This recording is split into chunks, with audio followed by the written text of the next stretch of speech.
messieurs, bonsoir. À la une de cette édition, Emmanuel Macron, à la peine au niveau international, se fâche tout rouge contre son ministre de l'Intérieur, Bruno Retailleau. Dans le Caucase, nous évoquerons ensuite la dégradation des relations russo-azéries.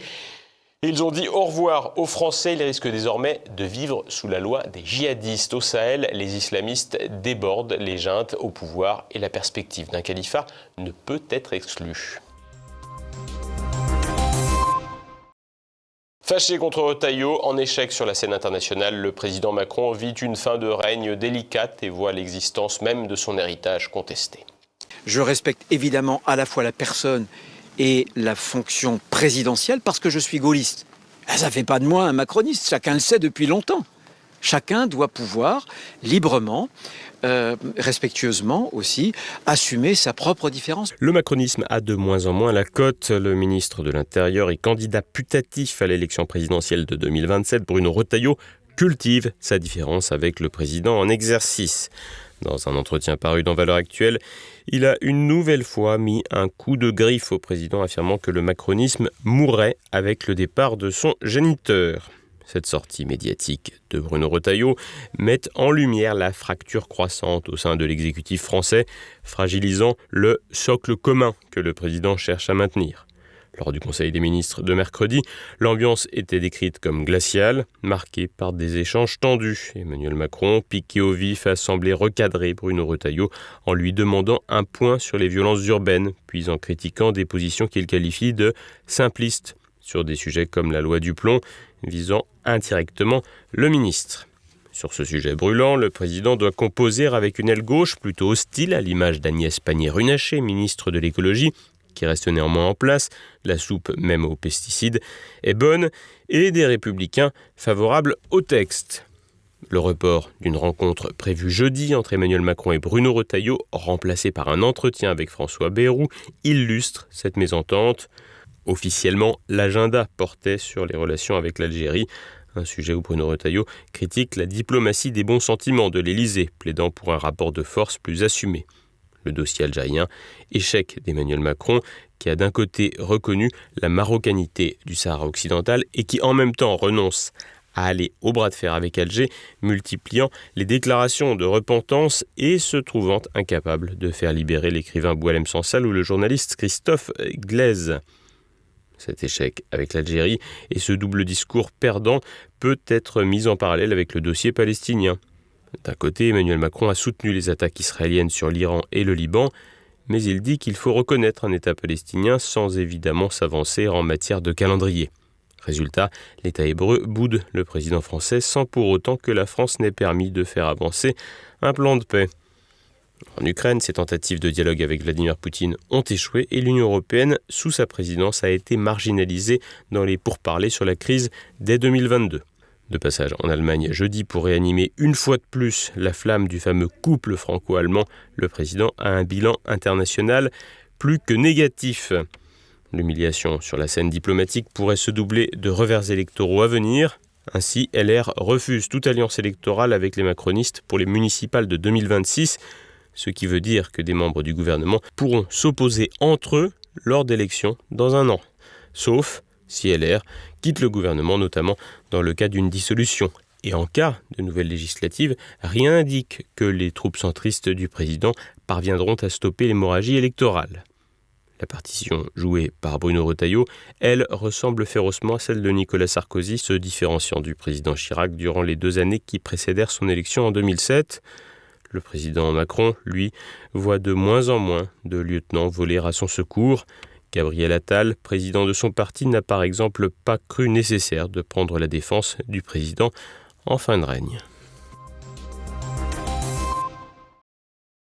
Regain de tension dans le Caucase entre la Russie et l'Azerbaïdjan. Traditionnellement partenaires, les deux pays connaissent une dégradation de leurs relations. Le décryptage de Nicolas de Lamberterie.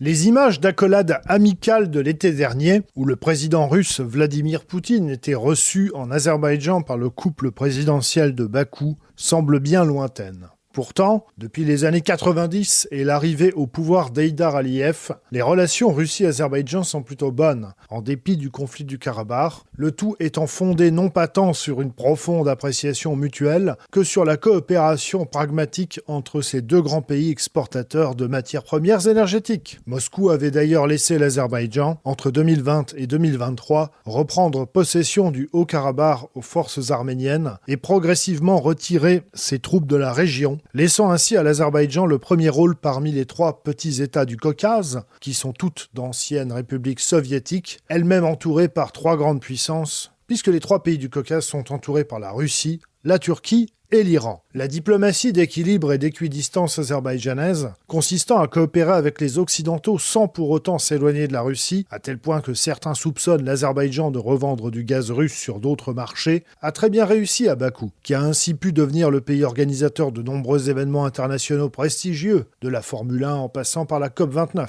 Mais une catastrophe aérienne survenue le 25 décembre dernier est venue chambouler ces relations jusqu'alors paisibles. Un vol reliant Bakou à Grozny, en Russie, a vraisemblablement été touché accidentellement par la défense anti-aérienne russe, entraînant un crash qui a fait 38 victimes. Le refus depuis lors des autorités russes de reconnaître publiquement la responsabilité dont les accable la partie azerbaïdjanaise n'a fait depuis lors que dégrader les relations entre Moscou et Bakou. Le 9 mai dernier, le président azerbaïdjanais Ilham Aliyev n'était pas présent à la parade de la victoire de 1945. Contrairement à ses habitudes. Plus récemment, l'arrestation et la mort de deux Azerbaïdjanais en Russie lors d'une opération de la police anticriminelle ont remis le feu aux poudres. Peu de temps après, plusieurs citoyens russes étaient arrêtés en Azerbaïdjan, accusés d'espionnage ou de trafic de drogue. Difficile de prédire jusqu'où ces tensions entre Moscou et Bakou iront, même si en tout état de cause, il est intéressant de constater que jusqu'à présent, jamais la partie azerbaïdjanaise ne s'était permis d'être à ce point verbalement hostile vis-à-vis de son grand voisin du Nord, ce qui dénote une perte d'influence russe dans le Caucase. En parallèle de cela, on notera la poursuite du revirement arménien sous la direction de Nikol Pachinian,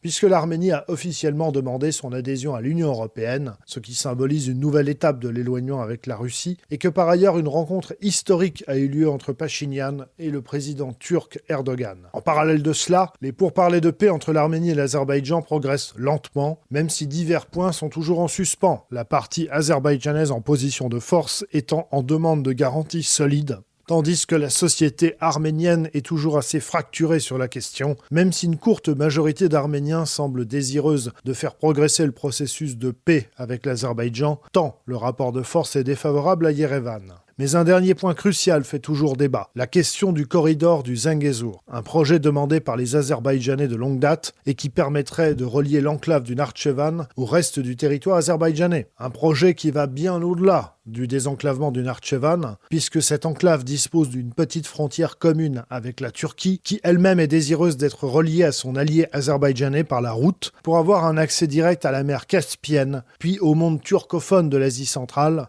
d'autant qu'une telle liaison pourrait s'inscrire dans le cadre des nouvelles routes de la soie chinoise. Mais le projet, craint par la partie arménienne qui redoute de voir tout ou partie de sa province du Sounik attaquée ou annexée, fait également face à l'hostilité très marquée de la République islamique d'Iran, très attachée à cette bande de territoire de son allié arménien, étant donné qu'elle constitue la seule liaison terrestre qui peut la relier aisément à la Russie et à l'Europe via la Géorgie. À plusieurs reprises, l'Iran a fait savoir que toute attaque contre le Sounik de la part de l'Azerbaïdjan, par ailleurs allié d'Israël, aboutirait à de lourdes représailles contre Bakou. Et peut-être qu'à la fin, ce sont les États-Unis qui pourraient bien s'immiscer dans le jeu géopolitique complexe du Caucase, puisqu'ils viennent d'émettre la proposition de gérer eux-mêmes ce fameux corridor qui relierait les deux parties de l'Azerbaïdjan à travers l'Arménie. Une solution qui pourrait peut-être convenir aux deux parties concernées, mais qui pourrait aussi devenir un moyen détourné d'étouffer l'Iran et de couper une route de liaison entre l'Iran et la Russie. Les jeux des empires se poursuivent inlassablement et ne risquent donc pas d'apporter de sitôt une stabilité durable dans le Caucase.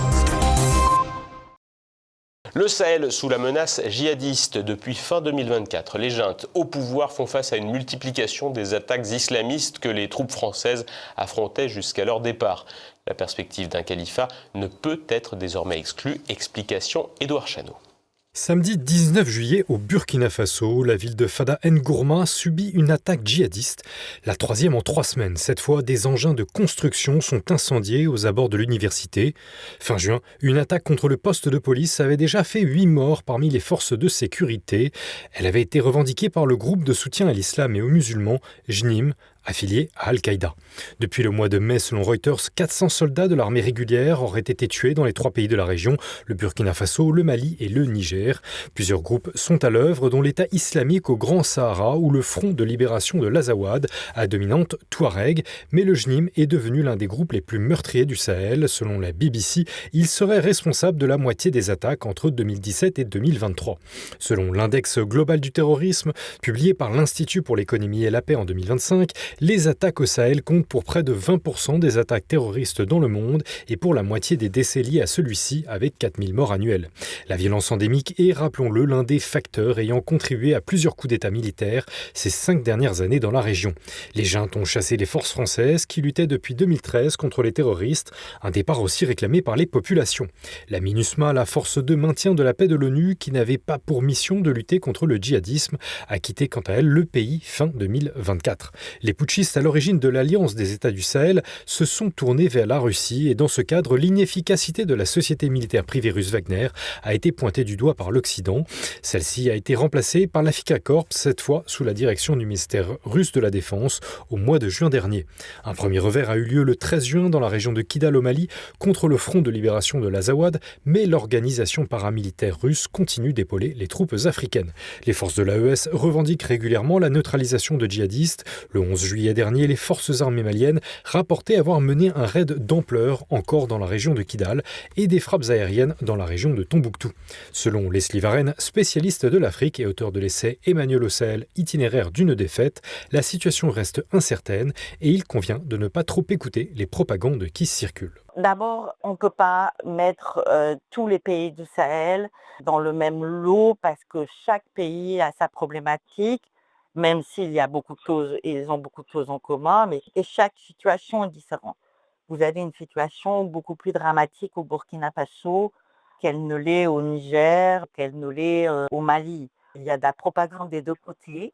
C'est très difficile d'avoir des renseignements. Ce que je vois maintenant, c'est que chaque partie se donne des coups sévères. Donc parfois, il y en a qui gagnent, parfois, il y en a qui perdent. Il y a un rapport de force un peu en faveur des gens quand même, parce que les djihadistes prennent des coups, mais ils en donnent aussi. C'est très difficile de faire des évaluations sur ce qui peut se passer, sur ce qui va se passer, parce que la situation est d'une part confuse et ensuite que les deux parties se battent vraiment avec tantôt des victoires, tantôt des défaites. Les attaques des terroristes sont la face la plus visible du phénomène, car les djihadistes collectent aussi des taxes auprès des villageois, le zakat, ou instaurent des péages, ils imposent des codes vestimentaires stricts et le vol du bétail leur permet de tirer la majorité de leurs revenus. Les effectifs du JNIM sont estimés à plusieurs milliers d'individus, pour la plupart des jeunes hommes locaux. Créé au Mali et coalisant 5 groupes depuis le 2017, il est dirigé par Liad Hadrali, un ancien diplomate malien appartenant à l'ethnie Touareg. Il avait pris la tête des soulèvements Touareg en 2012 pour établir un État indépendant au Nord Mali.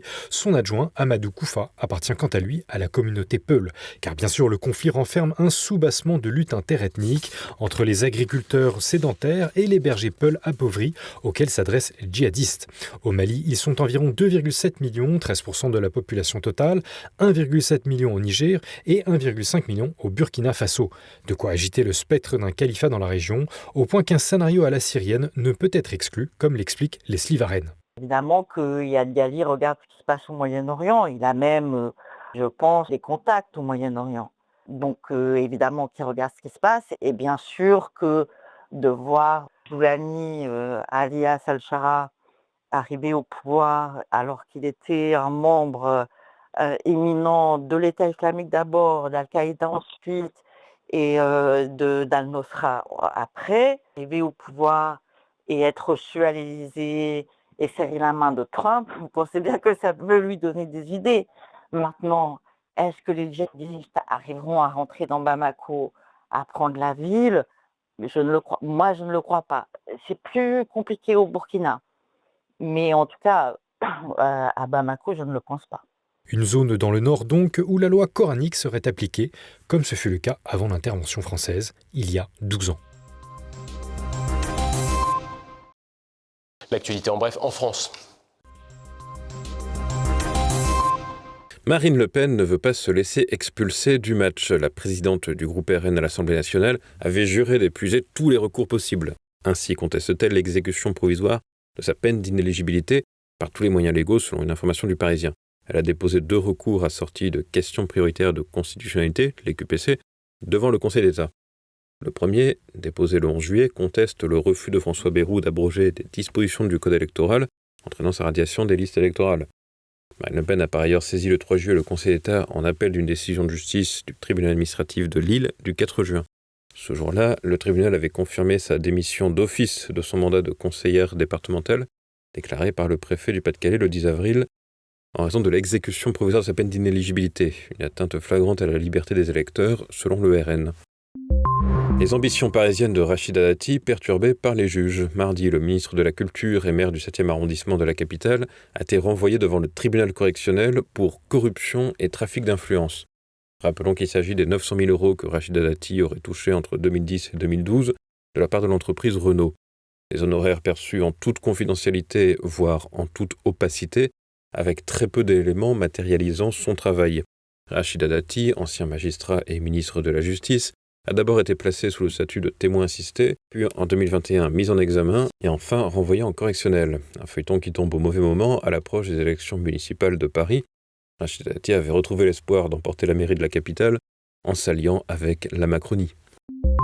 10 mesures pour tous les unir. David Linard, maire LR de Cannes, a appelé la droite à s'accorder sur 10 points pour porter un changement radical, unir un spectre assez large, allant du centre-droit jusqu'à une droite dure, et désigner un candidat unique à l'Élysée. Parmi ces mesures, il cite comme exemple un référendum sur l'immigration, la retraite par capitalisation, ou encore la suppression du principe de précaution de la Constitution et son remplacement par un principe de responsabilité.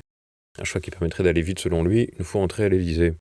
Mais avant cela, sa préférence va à des primaires ouvertes pour désigner un candidat autour du mois de mai 2026. Le prochain président sera Pun, que pense-t-il, convaincu que ce dernier devra rompre avec le macronisme.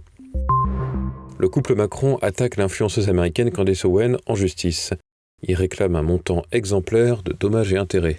Les avocats du couple présidentiel français ont engagé le 23 juillet des poursuites en diffamation devant un tribunal du Delaware aux États-Unis contre l'influenceuse républicaine. Depuis des mois, cette dernière soutient dans une série de vidéos intitulée Becoming Brigitte, devenir Brigitte, que la première dame n'en est pas une, relayant l'idée circulant initialement en France, selon laquelle Brigitte Macron, née trogneux, n'aurait jamais existé. Elle serait son frère ayant changé de sexe. Selon les avocats, Candace Owen avait parfaitement conscience de la fausseté de ces allégations, persistant dans sa campagne de diffamation pour gagner en notoriété et faire de l'argent. Elle compte désormais près de 7 millions d'abonnés sur X et près de 5 sur YouTube. Rappelons qu'en France, Natacha Ray et Amandine Roy avaient été condamnées en première instance pour avoir évoqué ces rumeurs sur YouTube, mais la Cour d'appel de Paris a annulé leur condamnation le 10 juillet dernier, car elles auraient agi de bonne foi. L'actualité internationale en bref. Le climat sacralisé par la Cour internationale de justice. Mercredi, la juridiction de l'ONU a rendu un avis affirmant que les États qui violent leurs obligations climatiques commettent un acte internationalement illicite et pourraient se voir réclamer des réparations par les pays considérés comme les plus affectés. C'est la première fois que la jurisprudence de l'AE se prononce sur l'environnement. L'avis est consultatif et n'a pas de valeur contraignante, mais pourrait influencer la jurisprudence des tribunaux nationaux et internationaux. En France, la porte est ainsi ouverte pour sanctionner de nombreuses entreprises déjà largement affectées par les normes de la Commission européenne. Make Silicon Valley Great Again. Mercredi, le président des États-Unis Donald Trump a présenté un plan pour le développement de l'intelligence artificielle, facilitant la construction d'infrastructures et levant des obstacles réglementaires. L'un des enjeux sera de chasser les biais idéologiques des outils intelligents. L'administration Trump met en avant des systèmes d'intelligence artificielle générative qui seraient conçus pour rechercher la vérité objective. Au Vietnam, un tragique naufrage a endeuillé la baie d'Along, site classé au patrimoine mondial de l'UNESCO, faisant au moins 35 morts. Le Wonder Sea, un bateau touristique transportant 46 passagers et 3 membres d'équipage, a chaviré samedi après-midi sous l'effet de soudaines pluies torrentielles. 10 rescapés ont été recensés, 3 corps de l'équipage ont été retrouvés dans la cabine du bateau et un rescapé est décédé à l'hôpital. Le Premier ministre Pham Minh Chinh a exprimé ses condoléances et ordonné une enquête pour clarifier les causes de l'accident.